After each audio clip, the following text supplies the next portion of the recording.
Well, when you can then make a finer trace, you can take smaller packages with finer pitches on, say, a BGA pad layout, and then run the escapes through those BGA pads with more and more circuits, with denser and denser circuits.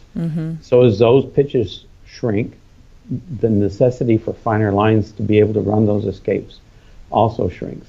If you can exceed what's being done today in terms of escapes, you can also reduce the number of layers, improve signal integrity, and also improve the yield.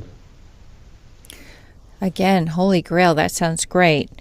So why don't you jump in and tell us about the technology itself? What you mentioned inks, so tell us about the chemistry and how things are produced and so forth. So the fundamental part of the technology is we have a ink that carries palladium onto the surface of the substrate and deposits it in very thin layers, one atom at a time. So a lot of times we call this atomic layer deposition, but that term's used a lot for other types of atomic layer deposition, so we call it liquid metal ink instead. But it does put down this ink into extremely thin layers. They're non-conductive, which gives us a lot of flexibility for building circuits with those very thin layers of catalyst, as well as other applications. But let's focus on the circuits.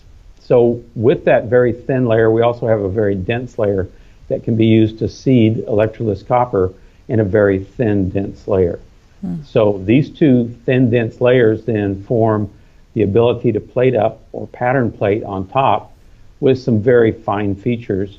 And when we go to etch away the thin layers, we don't have to protect the circuits or the features, even though they're very small, because the extremely thin layers can then be etched away quickly. Okay. So all of those things together allow for us to make very precise and very small circuits.